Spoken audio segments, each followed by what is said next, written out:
Bienvenue dans ce nouvel épisode de Secrets de Polichinelle. En voyant finalement toutes les personnes que j'ai accompagnées depuis 2018, le gain de confiance en soi, et ça, j'en avais pas conscience. Pour moi, c'était juste, bon, bah, ok, je vais t'aider à comprendre tes couleurs, tes formes. Non, derrière, il y a vraiment un impact sur la confiance en soi, sur ta relation dans ton couple, sur tes relations au travail. En fait, tout joue. Parce que si tu es bien dans ta tenue le matin, tu dégages en fait une espèce de d'aura de personne qui est bien à l'aise dans son corps. Donc, obligatoirement, t'attires des choses positives aussi vers toi. Bonjour, je suis Laetitia Léonard, praticienne en thérapie brève. Ma mission, t'aider à dépasser tes peurs, tes phobies et mieux gérer le stress qui peut parfois nous submerger dans nos vies modernes. Pour cela, j'ai plusieurs cordes à mon arc. Des outils puissants comme le MDR, l'hypnose, la programmation neurolinguistique et aussi les neurosciences de l'accompagnement. Et comme je suis convaincue que le corps et les émotions sont intimement liés, la musique et le mouvement font aussi partie de ma boîte à outils. Dans ce podcast, en solo ou avec mes invités, je partage des ressources, des astuces bien-être et des témoignages inspirants pour t'aider à alléger ta charge mentale et avancer plus sereinement. Et pour recevoir chaque mois une bouffée d'inspiration, je propose de t'inscrire à ma newsletter. Le lien est aussi en description. J'espère que cet épisode te plaira. Et si c'est le cas, je t'invite à laisser 5 étoiles sur ta plateforme d'écoute préférée et surtout à le partager autour de toi. Ça m'aide à mieux le faire connaître. Bonne écoute! Bonjour Caroline. Salut Laetitia. Ravie de pouvoir t'accueillir dans ce nouvel épisode de Secrets de Polichinelle. Merci beaucoup à toi de me recevoir, de me faire l'honneur d'être là. Continuons la série d'épisodes toujours en lien avec le bien-être au quotidien pour nos auditeurs et nos auditrices. Il y a un sujet que j'ai pas encore beaucoup abordé. On parle beaucoup de bien-être physique, mental, spirituel. Et le bien-être physique, je l'ai souvent abordé par le prisme du sport, de l'activité physique. Et pour moi, il y a quand même un aspect qui est parfois perçu à tort de façon négative, qui est plus porté sur finalement l'apparence que nous renvoyons au quotidien à travers nos vêtements, le maquillage, pour ceux et celles qui se maquillent potentiellement, la coiffure. Et c'est vrai que j'ai eu l'occasion de découvrir ton métier finalement, parce que je trouve que l'approche, elle est un petit peu plus nouvelle, en tout cas en France, autour de la colorimétrie et aussi de la morphologie. Et finalement, derrière le côté un peu futile au premier abord, c'est pas si futile que ça. Et je trouve que finalement, ça peut aussi énormément apporter au quotidien dans l'estime de soi, dans le bien-être. Et donc voilà, c'est pour ça que j'avais envie qu'on parle un petit peu de ça aujourd'hui. Donc ce que je te propose, Caroline, c'est que tu nous expliques un petit peu qui tu es, ce que tu fais et comment tu en es arrivée là. Alors moi, j'ai démarré dans l'entrepreneuriat, en 2015. En fait, ma toute première entreprise qui existe encore aujourd'hui, donc c'est une marque de prêt-à-porter qui s'appelle Atod. Et en fait, je l'ai lancé en 2015 après avoir fait un parcours, classique, on va dire, d'école de commerce et après avoir travaillé, 4 ans, dans le marketing aux Galeries Lafayette. C'était la période où les gens remettaient, pas mal en question les prix et il y avait vraiment une naissance, tu vois, du made in France, de on va faire attention à ce qu'on achète. Il y avait eu tu sais, l'effondrement du Rana Plaza. Donc il y avait eu plein d'événements comme ça qui ont été un peu, traumatisants et où les gens ont commencé à se poser des questions sur, OK, en fait, si j'achète un t-shirt à 10 balles, combien sont payés les gens qui l'ont fabriqué? Où il a été fabriqué? C'est quoi la matière? Et cetera. Donc on a commencé à se poser pas mal de questions par rapport à ça. Et si tu veux, moi, ça a corrélé au moment où, j'en avais un peu marre de faire ce que je faisais. Ça s'était mal fini avec mon dernier directeur et je me suis dit: «Écoute, c'est le moment de te lancer, tu as 25 ans». J'étais cadre aux Galeries Lafayette, donc en tant que cadre, j'avais besoin et je devais de toute façon m'habiller d'une certaine façon, avoir un petit côté un peu chic. Sauf que, en voulant justement partir sur, une mode un peu plus éthique, un peu plus responsable, je trouvais rien. Donc je te dis ça, c'était en 2012 quoi, donc c'était il y a quand même, plus de 10 ans. Je trouvais rien du tout et je me suis dit: «Bah écoute, essaye de voilà, lance-toi quoi, crée une marque qui corresponde justement, aux femmes chic qui ont besoin d'avoir, des beaux vêtements et redonne du sens». Réexplique, en fait, aujourd'hui, si tu veux un coton, une soie ou une laine, donc des matières naturelles et pas du synthétique qui est fait avec du pétrole, voilà, combien ça coûte, fait fabriquer en France, retrouve finalement tous ces savoir-faire pour expliquer que si demain tu achètes une robe, tu vois, chez Sandro, chez Maje, à l'époque, c'était un peu Les hit marques, tu vois, ouais, voilà. Dire que si tu achètes une robe à 250 € chez eux, finalement, eux, à fabriquer, ça leur coûte 5 balles, quoi. Et ils font une marge de malade. Donc, c'est rééduquer les personnes par rapport à ça. Donc, j'ai lancé cette marque en 2015 et on va dire 3, 4 années après, j'ai commencé à me poser plus de questions en me disant, OK, c'est cool d'avoir des vêtements éthiques, mais tu arrives toujours pas à réduire ton dressing, à réduire ton impact parce que, en fait, chaque vêtement, quand tu l'achètes, OK, il est éthique, mais il y a pas de cohérence dans ton dressing. Donc là, ça a été la naissance un petit peu de ma réflexion et je regardais pas mal les blogs, américains et canadiens sur la garde-robe minimaliste. Donc avoir vraiment, tu sais, c'était les 33 pièces, qui matchent tout ensemble et cetera. Donc je me disais: «OK, c'est génial». Par contre, il y a jamais de couleur dans ces trucs, quoi. C'est tout le temps, du beige, de l'écru, du marron, du taupe, du noir, tu vois? C'était des tons très neutres, et donc je me suis dit: «Il faut adapter ça, en France, quoi». Enfin, si tu as envie de porter du rouge, du vert, du bleu, comment tu fais pour qu'il y ait quand même une cohérence dans ton dressing? Et donc c'est de là que m'est venu un petit peu le mon concept à moi, on va dire, de la garde-robe minimaliste. Comment, en réfléchissant en amont à toi, à qui tu es, tu peux créer un dressing où tu as uniquement 27 pièces, mais ces 27 pièces, quand elles matchent toutes ensemble, tu peux créer 200 looks. Donc tu vois, là, c'était un peu les prémices. J'avais commencé à lancer une première vidéo sur YouTube, tu vois, qui avait eu pas mal de commentaires et qui avait commencé à me ramener du trafic sur mon site. Et je me suis dit, mais il faut que je pousse plus le truc, tu vois. Et je me suis finalement aidée du conseil en images que je ne connaissais pas du tout à l'époque, tu vois. Je n'avais aucune idée que on avait toutes des colorimétries différentes, qu'il y avait certaines couleurs qui nous allaient, les formes de vêtements, même si j'avais une appétence avec la mode, tu vois, taille haute, taille basse, etc. Enfin, j'avais aucune notion de vraiment en fonction de chaque morphologie, qu'est-ce qui convient. Et j'ai commencé, tu vois, à me poser un peu plus là-dedans, à me dire, OK, il faudrait vraiment définir une espèce de méthodologie qui permette à la fin d'arriver à cette garde-robe minimaliste, donc d'arriver à ce dressing qui corresponde une femme en particulier, parce que le but, c'est vraiment d'avoir un dressing par personne, mais qui te corresponde à toi, donc qui corresponde à tes couleurs, qui correspondent à ta morphologie, qui correspondent à ton style vestimentaire. Et en fait, en travaillant tout ça, ça te permet de savoir quels sont les vêtements dont tu as besoin dans ton dressing. Donc, en plus de prendre, tu vois, l'aspect éthique, on va vraiment réfléchir à chaque vêtement qu'on intègre dans son dressing pour qu'il corresponde à 200% à qui on est et qu'il aille aussi avec tout ce qu'il y a déjà aujourd'hui dans notre dressing. C'est ce que j'aime, ouais, dans l'idée. L'idée, c'est de se dire, on a tous des choses qui peuvent nous convenir. En fait, peu importe sa morphologie, peu importe son apparence, on sort du diktat des magazines ou des réseaux sociaux, je ne sais quoi. C'est plus, voilà, il y a des formes qui vont aller, des coupes qui vont aller plus à certaines personnes que d'autres, des couleurs qui vont nous mettre plus en valeur et finalement, qui vont nous aider au quotidien à nous sentir bien. C'est un peu l'idée aussi. C'est carrément ça, c'est te dire, tu arrêtes de te bloquer, sur Instagram, sur Pinterest, dans les magazines à te dire: «Ah mais j'ai envie de m'habiller comme elle et machin et cetera». Non, parce que ça se trouve, ça ne te correspond pas. Parce qu'en fait, on a toujours été, enfin, éduqués et même moi, je passais ma vie sur, Pinterest ou dans les magazines de mode à vouloir reproduire les looks de certaines mannequins ou influenceuses. Alors qu'en fait, quand je le fais sur moi, ça donnait rien. Ça donnait rien parce que j'étais pas la personne qui avait cette tenue. Et ça peut être encore plus frustrant, en fait, parce que voilà, tu essaies des choses, tu dis: «Ben mince, moi ça me va pas, je suis trop moche, je suis trop ci, je suis trop cela, trop grosse, trop maigre, trop truc», alors que c'est pas ça le sujet, en fait. Alors que c'est pas du tout ça le sujet, c'est comprendre qui tu es, dans quoi tu es à l'aise, qu'est-ce que tu aimes et en partant de ça, bah, OK, viens, on va aller chercher vraiment des vêtements qui te correspondent.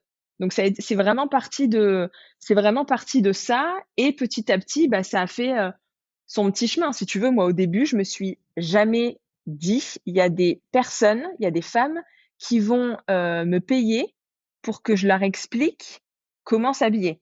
Mais c'était jamais je me suis dit: «Non, mais c'est les gens savent, c'est inné, il y a machin et cetera» et en fait, pas du tout et je me rends compte qu'aujourd'hui, c'est vraiment, alors je vais pas dire que c'est une souffrance, mais en voyant finalement toutes les personnes que j'ai accompagnées depuis 2018, le gain de confiance en soi et ça, j'en avais pas conscience. Pour moi, c'était juste: «Bon, bah, OK, je vais t'aider à comprendre tes couleurs, tes formes». Non, derrière, il y a vraiment un impact sur la confiance en soi, sur, ta relation dans ton couple, sur tes relations au travail. En fait, tout joue parce que si tu es bien dans ta tenue le matin, tu dégages, en fait, une espèce d'aura de personne qui est bien à l'aise dans son corps donc bah, obligatoirement, tu attires des choses positives aussi vers toi. Que si tu es mal bah, tu te fais moins remarquer et souvent, tu vas pas oser porter, des couleurs, des formes et cetera. Donc tu vas rester en noir, en gris, en blanc, dans des vêtements soit trop larges ou trop simplistes et tu vas jamais réussir à ressortir et à te mettre en lumière sans pour autant que y ait voilà, qu'il y a que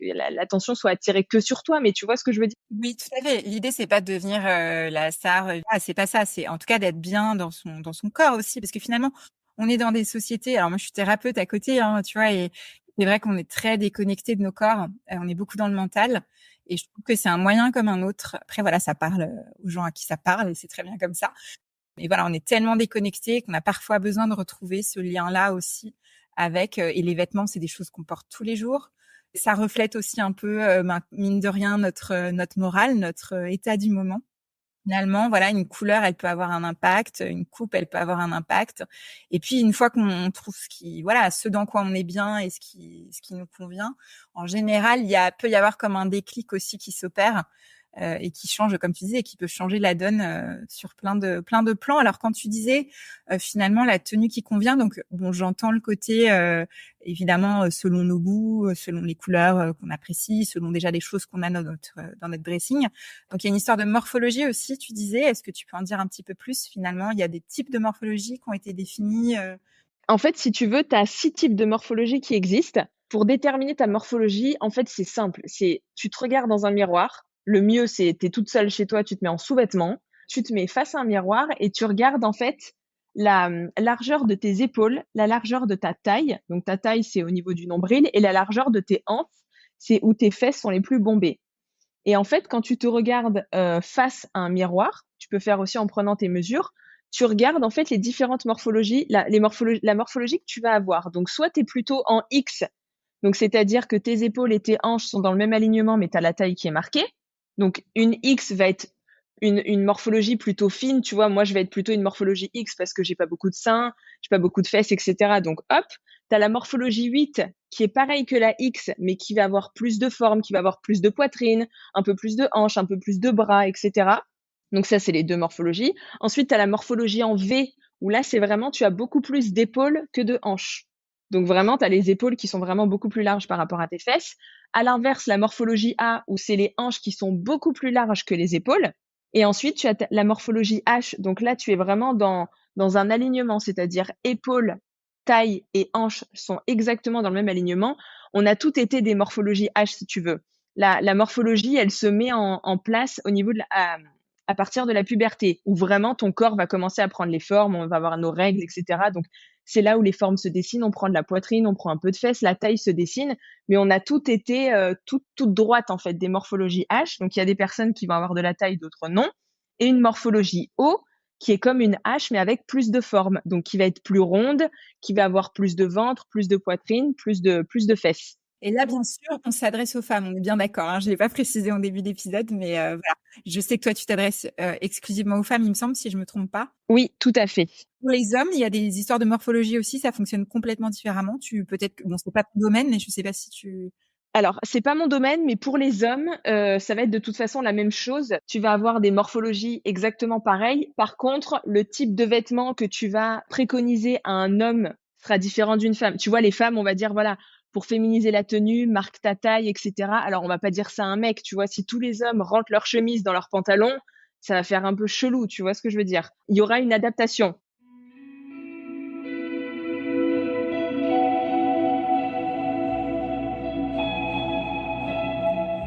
comme tu disais, effectivement, il y a ces morphologies-là et en fonction de ça, effectivement, il y a des vêtements qui vont plus ou moins bien tomber. Après, voilà, c'est à partir du moment évidemment, il y a des gens qui ça ne parlera pas et une fois de plus, hein, on n'est pas là pour convaincre qui que ce soit, mais c'est dans l'idée de se dire des vêtements dans lesquels on se sent bien et qui nous mettent en valeur. OK. C'est ça. Et par exemple, tu vois, si je te prends un exemple d'une personne qui a beaucoup d'épaules, donc qui a une morphologie V, qui a vraiment des épaules très larges et qui est pas à l'aise avec ce fait d'avoir les épaules très larges, enfin, si on parle vraiment morphologiquement parlant, on va lui conseiller des pantalons qui vont être taille haute et qui vont être assez larges, tu vois, qui vont étoffer les fesses, donner plus de volume en bas, ou des jupes patineuses ou des robes patineuses, tu vois, des choses où il y a du volume, des matières plus épaisses pour justement rééquilibrer que visuellement, quand elle se regarde dans le miroir, elle voit pas que ses épaules, mais qu'en fait, ses hanches grâce aux vêtements, vont avoir plus de volume, donc vont rééquilibrer la silhouette. En fait, la morphologie, c'est uniquement ça, c'est comprendre comment rééquilibrer la silhouette et comment les petits défauts qu'on a, qu'on n'aime pas, comment on peut aller les camoufler, les cacher ou attirer juste l'attention à un autre endroit du corps. C'est uniquement ça. Génial.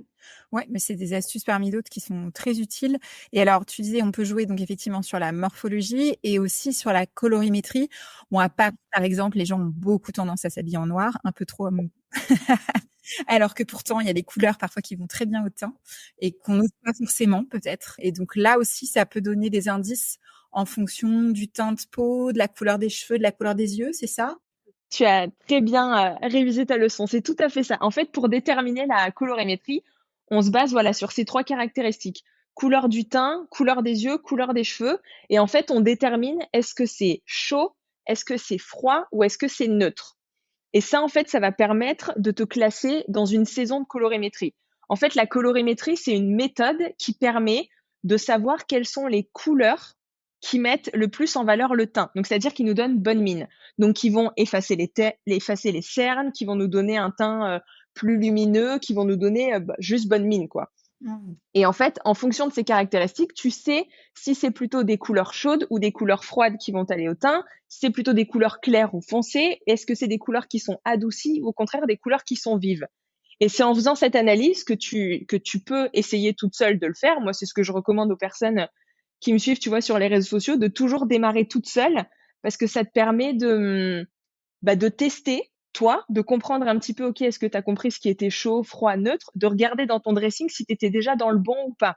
Et ensuite, si vraiment c'est problématique et que tu as envie d'avancer justement dans cette idée de d'acheter les bonnes pièces et plus te tromper, la colorimétrie, c'est vraiment un outil. Parce qu'en fait, une fois que tu vas en magasin, que tu connais ta colorimétrie, tu te poses plus de questions. Tu as ta palette de couleurs, tu te dis, OK, moi, c'est plutôt les couleurs chaudes comme ci qui me vont. Hop, bim, j'ai ma palette et je sais vers quoi je vais aller. Je vois ça aussi comme une manière d'alléger la charge mentale au quotidien, tu vois? Le truc de devoir à chaque fois choisir ses fringues, quelle couleur je mets avec quoi, comment assembler. On peut y passer un temps fou parfois, alors que ça peut être beaucoup plus simple finalement. Donc d'être aussi un peu plus efficace et de moins se prendre la tête, c'est le cas de le dire. Mais en fait, c'est tout à fait ça, parce que tu vois, moi j'appelle ça les 3 bases, mais vraiment, une fois que tu connais ta colorimétrie, ta morphologie et ton style, tu peux construire un dressing vraiment en fonction de toi où tout match ensemble. Mais tu es obligé de passer par ces 3 bases. Tu peux pas, par le Saint-Esprit ou par, je sais pas, la chance, avoir toutes tes pièces qui s'assemblent ensemble, c'est pas possible. C'est que tu as eu une certaine réflexion, une certaine recherche en amont. Et la colorimétrie, elle t'aide vraiment à comprendre ce qui te va. Et si t'es pas à l'aise avec la couleur, tu vois, tu te dis, voilà, à Paris, les gens sont beaucoup habillés en noir, blanc, gris. On prend ça en considération. Tu découvres ta palette de couleurs et tu te dis, OK, bon, je vais peut-être pas partir sur, si jamais dans ta colorimétrie, tu as du jaune, du rouge, des choses assez pétantes. Bon, je vais prendre des couleurs qui sont un peu moins pétantes au début. Et tu vas tester sur une boucle d'oreille ou sur un foulard. Tu vas peut-être pas tout de suite partir avec un total look coloré, tu vois. Le but, c'est que ça donne des tips parce que colorimétrie, c'est couleur des vêtements, mais c'est aussi couleur du maquillage, donc rouge à lèvres, boucle d'oreille, fard à paupières. Et en fait, c'est tout. C'est savoir comment t'illuminer ton visage juste par la bonne utilisation de couleurs. Et ouais, et ça aussi, c'est vrai que le maquillage, mine de rien, il joue son rôle aussi et c'est des petites touches. Enfin, moi, j'ai été sensibilisée très tôt parce que j'avais eu la chance de rencontrer à l'époque, c'était la marque Bobbi Brown qui avait pignon sur rue, juste Galeries Lafayette et j'avais eu la chance d'avoir, je devais avoir 18 ans, un make-up artiste, tu vois, qui m'avait expliqué, 2-3 petites choses et franchement, ça c'est vrai que parfois alors évidemment, chacun fait ce qu'il veut, hein, une fois de plus, on n'est pas là pour empêcher les gens de mettre du bleu, du vert, de tout ce qu'ils veulent. Mais c'est vrai que malheureusement, parfois, ça éteint le regard. Ça, voilà, enfin, suivant les choix qu'on va faire, ça va ternir au lieu de sublimer, et c'est ça qui est dommage finalement.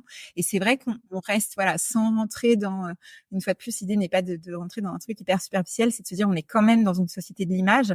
L'impression qu'on donne dès le début, elle est importante.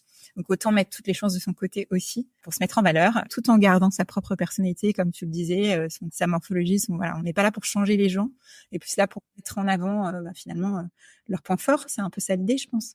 Ouais, c'est ça. Et puis même moi, j'aime bien prendre cet exemple de dire, imaginons que vous êtes pro, vous allez dans un after work pour le travail, pour faire des connaissances. Regardez, tout le monde est habillé en noir, en blanc ou en bleu marine. si vous arrivez, je dis pas, tu vois, je te dis pas d'arriver avec une veste jaune, mais juste avec un top rose, un truc violet, ou enfin une couleur qui te va et qui te plaît, tout de suite, tu détonnes C'est vrai. et tu vas attirer le regard. Et c'est pareil pour, en fait, dans n'importe quel métier, même tu es en visio, et ben tes personnes vont te voir. Sur les réseaux sociaux, je suis désolée, mais sur Instagram, quand tu scrolles, quelqu'un qui va avoir un certain type de rouge à lèvres ou qui va avoir certaines couleurs ou dans son feed Instagram, il va avoir une couleur qui revient, ça marque ta mémoire en fait. Donc ça permet aussi de connecter avec quelqu'un et d'avoir cette mémoire visuelle de dire: «Ah mais attends, ça c'est pas la fille en bleu? Ah oui, c'est la fille qui porte du bleu ciel. Ouais, hop» et tu vois? Et donc c'est juste, être plus être reconnu. Oui, ça aide aussi à être reconnu, ouais, complètement. On a parlé donc de morphologie, on a parlé de colorimétrie et de style. Alors quand tu parles de style, est-ce que toi tu classifies ça aussi, tu as différentes, catégories que tu as mises en exergue? Alors en fait, le style vestimentaire, il se décompose en 2 axes si tu veux. Tu as ta base de style et ta variante stylistique. Donc ta base de style, elle dépend, de ton métier ou de tes activités. Si tu travailles pas ou si tu es à la retraite, si tu es, maman au foyer, c'est vraiment toutes les activités. Donc c'est déterminer ta base de style. Est-ce qu'elle est casual, donc ce qui veut dire décontractée? Est-ce qu'elle est casual chic, donc c'est chic décontracté ou chic? Et ça, en fait, ce qui est important, c'est vraiment de dire, OK, bah, j'aime bien prendre tu vois, l'exemple d'une graphiste, on pourrait même prendre une thérapeute, en fait, de n'importe quelle profession. En fonction d'où tu travailles, que tu sois freelance, que tu bosses dans une start-up, que tu bosses dans une grosse boîte ou dans une marque de luxe, la graphiste, elle aura 4 styles différents parce qu'elle sera dans 4 types d'entreprises complètement différentes. Tu es architecte et tu bosses qu'avec des clients ultra riches ou au contraire, tu bosses avec des artisans ou au contraire, tu bosses avec du particulier, ton style va être différent aussi, tu vois. Donc en fait, ta base de style, elle te permet de comprendre comment tu dois construire tes tenues. C'est-à-dire, dans chacune de tes tenues, soit il faut que tu sois 100% décontracté, soit il faut que tu sois chic décontracté, soit il faut que tu sois chic. Donc ça te donne déjà une idée, pareil, encore une fois, de t'enlever ta charge mentale du matin, de te dire: «OK, quand je vais bosser, je sais les pièces que j'ai dans mon dressing. Si je prends clac, clac, c'est bon, j'ai mon style, j'ai mon information». En fait, j'ai l'info que j'ai envie de renvoyer aux autres, qui est correcte en fonction de ce que je veux moi. D'accord. Donc ça, c'est vraiment ta base de style. Et ensuite, ta variante stylistique, elle va dépendre de ta personnalité, de tes goûts. Donc la variante stylistique, ça va être bah, soit rock, soit romantique, soit bohème, soit minimaliste, sportive, etc.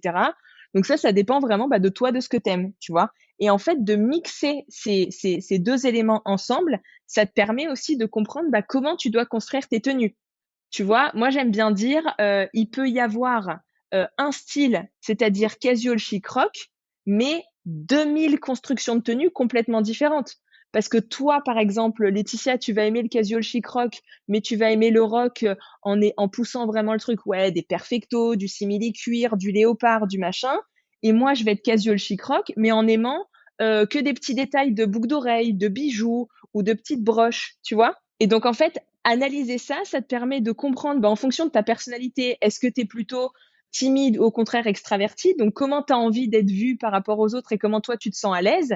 Et encore une fois, ça te permet bah, de savoir quels sont les vêtements que tu dois intégrer dans ton dressing. Mmh. Et après, comme tu dis, dans une optique minimaliste, pouvoir, finalement apprendre à créer plein de looks avec déjà l'existant. Il y a déjà beaucoup à faire avec ça.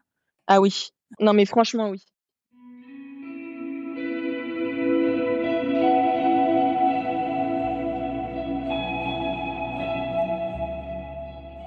Moi, j'aime bien être dans le concret, le pratique, donner 3 conseils et tu as commencé à le faire tout à l'heure, hein. 3 conseils pour se mettre un peu en mouvement, tu vois, par rapport à ça, par rapport à sa morphologie, sa colorimétrie. Si tu devais en donner 3 comme ça, à une personne qui, voilà, qui s'est jamais encore penchée sur le sujet, mais qui a envie de, voilà, de booster un peu son estime d'elle-même et de revisiter un peu son look. Alors moi, la première chose que je dirais déjà, c'est de mettre le nez dans son dressing. Et première chose, en fait, dès que tu as envie en fait de travailler sur toi, de travailler sur ton image, c'est va dans ton dressing et commence à trier. Déjà pour en fait, et je pense que je me dis que toi aussi, ça doit être pareil en thérapie, c'est déjà, tu vois, mettre une espèce de page blanche. OK, on démarre, hop, on met toutes les bases à plat. Donc on trie son dressing avec ce qu'on porte pas, ce qu'on aime plus, ce qu'on n'aime pas. Tu vois? Au moins, ça te permet de te faire, voilà, déjà 2 paquets là-dessus. Et ensuite, de commencer à regarder parmi les pièces que tu aimes, pourquoi tu les aimes. Pourquoi t'aimes cette couleur? Pourquoi t'aimes cette forme de vêtement? Pourquoi t'aimes cette matière? Et ça, tu vois, ça va te donner des premières indications sur ta colorimétrie, ta morphologie et ton style. Parce qu'en fait, même si on n'a pas comment ça s'appelle, de connaissances en colorimétrie, on a nos yeux et quand on se voit dans un miroir, on sait dire si on est belle ou on n'est pas belle. Tu sais te dire, ce matin-là, ça va pas du tout, faut que je balance en termes de maquillage parce que waouh, j'ai vraiment l'air fatiguée. Ou au contraire, hop, là, quand je mets ce vêtement-là, je suis belle. J'ai pas besoin de plus, tu vois, je me sens bien, je suis belle, etc. Donc déjà, faire ce premier jet, pareil sur les formes de vêtements, se dire, OK, j'aime bien ce pantalon-là, je suis à l'aise parce que il camoufle un peu mon ventre, ou il affine mes hanches, ou il me fait des grandes jambes, ou tu vois, analyser toutes ces petites choses. Et en fait, ça, c'est les premières, moi je dis toujours, écrivez tout ça. Parce qu'en fait, c'est un peu votre Bible. De vous dire, OK, finalement, je me rends compte que ça, j'aime bien cette forme parce que ça cache mon ventre. OK, est-ce que c'est un pantalon que je mets souvent ou pas? Tu vois? Faire toutes ces espèces de petites analyses, ça va vraiment aider les gens à comment ça s'appelle? À se mettre en mouvement, en fait, pour aller, donner du renouveau. Parce qu'en fait, le but, c'est ça, c'est si tu travailles sur toi, c'est que tu as envie de renouveau, tu as envie d'avancer, tu as envie d'évoluer. Tu vois? C'est dans le finalement, c'est lié à c'est marrant parce que je trouve que c'est lié quand même à la thérapie aussi, de dire: «OK, là, il y a un problème Ouais. ou il y a un truc qui bug un peu en ce moment, j'ai envie de l'améliorer. Donc, bah, je peux avoir différentes thérapies, différentes techniques, etc., qui existent. Et puis, il y aurait cette technique de conseil en image, de travailler sur soi pour avancer et pour être mieux. C'est l'optique des thérapies brèves aussi, tu vois, de se mettre en action, de pouvoir se mettre en action avec des petits pas. Donc, c'est exactement, c'est ce que j'aime bien pouvoir donner dans les podcasts aussi. C'est, tu vois, 3 conseils, 3 actions. Mais ça donne déjà de bonnes pistes pour les personnes qui veulent se lancer. Alors, nous, on a une tradition, et j'ai une tradition donc, dans le podcast Secret de Polichinelle qui est de demander à mon invité quel autre secret de Polichinelle tu aimerais voir abordé. Je sais pas si tu as eu le temps d'y réfléchir un petit peu. J'ai réfléchi, un des secrets, et c'est marrant parce que c'est un truc qui me travaille pas mal en ce moment et j'ai lu pas mal de trucs, c'est les coïncidences. Ok. Tout ce qui se passe dans notre vie en lien avec les coïncidences, on pense que c'est du hasard, mais en fait, qui sont là pour nous faire avancer, nous faire évoluer, Ouais. nous mettre des espèces de petits tilts dans la tête. Moi, c'est un truc, je trouve, enfin, voilà, pour les premières choses que j'ai commencé à avancer là-dessus, je trouve que c'est ultra intéressant de voir comme un espèce de chemin de vie, mais finalement, s'il y a des choses qui nous arrivent, on dit, ah, c'est juste la coïncidence. Non, en fait, ça devait être là à ce moment précis pour t'aider à avancer dans un. C'est ça. Ouais, quand tu travailles sur toi et que ce soit via voilà, via ce que tu fais, ce que tu proposes ou via de la thérapie, via plein d'autres techniques, souvent tu finis par, voilà, tu changes de regard aussi. Ça t'ouvre un peu à un niveau de conscience un peu différent sur ton quotidien et c'est là que tu peux commencer à regarder les choses autrement effectivement et te dire: «Tiens, dans les choses même les plus négatives d'ailleurs, qu'est-ce qu'il y a à en retenir? Qu'est-ce que ça m'aide à faire? Qu'est-ce que ça m'aide à ne plus faire aussi?» Et puis finalement, on a un peu tous et toutes énergie. On émet quand même des vibrations et mine de rien, il y a des périodes où on attire certaines personnes plutôt que d'autres. Est-ce que c'est complètement par hasard? Ouais, c'est intéressant aussi de se poser cette question-là. Alors là, complètement, c'est un sujet qui me parle tout à fait. Je pense que ça pourrait en intéresser d'autres, ouais. Et c'est vrai que quand tu commences à observer ça différemment, tu dis: «Ah!» Ah, c'est un truc de dingue. J'ai lu, je sais pas si tu l'as lu, La prophétie des Andes. Ah non, je l'ai pas lu. Tu l'as lu? Ouais. Ouais, je l'ai lu et ben justement, c'est ça m'a fait tilt parce qu'en fait, je faisais que d'en parler à une personne qui me suit en disant: «Mais les coïncidences ou les gens, je sais pas, il y en a, je trouve qu'ils ont des bonnes énergies dans notre nom et cetera». Elle me dit: «Lis ça». OK, révélation. Je me suis dit: «OK, coïncidence» et là, d'un coup, il y a tout qui fait tilt. C'est ça. C'est de tu manges avec telle personne qui te dit tel truc, qui te fait penser à telle chose et tu te dis: «Ah mais en fait, cette personne, elle devait me donner cette énergie pour que j'avance dans le voilà, la réflexion sur ce problème ou sur ce truc» et je trouve ça génial. Je trouve ça hyper intéressant et ça permet aussi d'être plus dans l'acceptation, alors évidemment, dans toute proportion gardée, j'entends bien, mais il y a des gens qui passent dans la vie, qui peuvent être que là temporairement et finalement, bah oui, mais ils vont nous apporter quelque chose à un instant T et c'est OK et ils repartent, tu vois? Un peu comme un train, les gens montent et descendent. C'est un peu ça. Moi, je suis très, vision board pour le coup.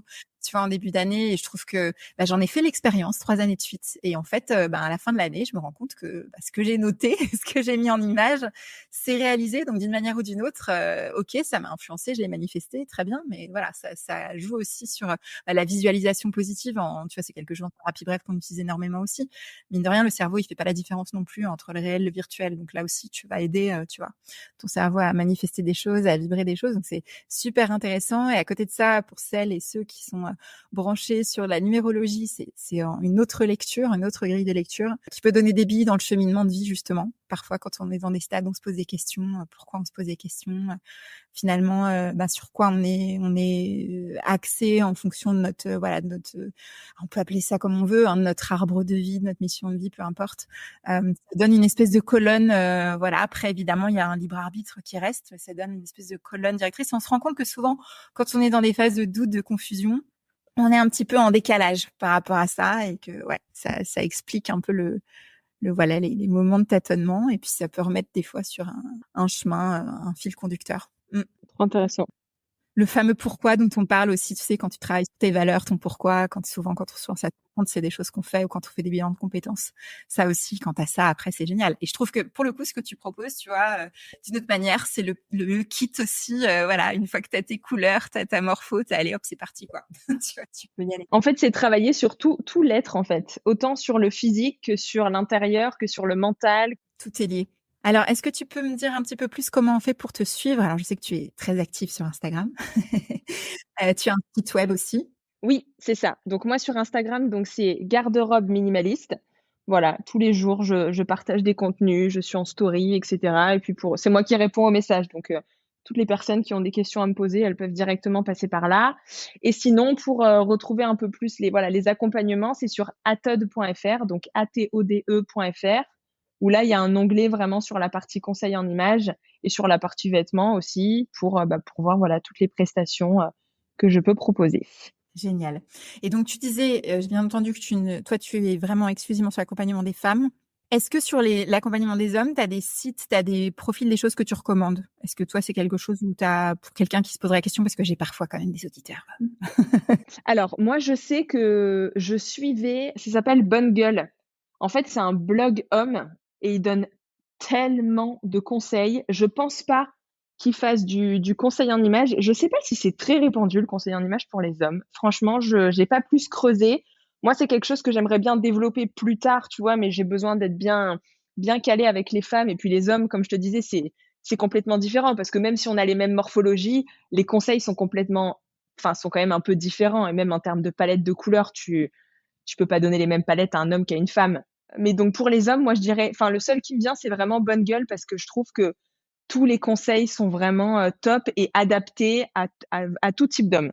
Super. Je remettrai tout ça en description avec ton site également et ton compte Insta. Parfait.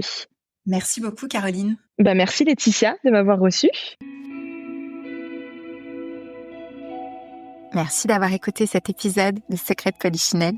Si l'épisode t'a plu, je t'invite à le partager avec tes proches, avec ton entourage, à mettre aussi un avis 5 étoiles ou même à me laisser un commentaire. Et puis si tu as envie d'en savoir plus sur les actualités autour du podcast, ton activité de thérapeute, je t'invite à t'inscrire à mes newsletters. Le lien est dans la bio et également sur mon compte Instagram, où tu peux également me suivre, qui s'appelle laetitia.thérapie au singulier.podcast. À bientôt!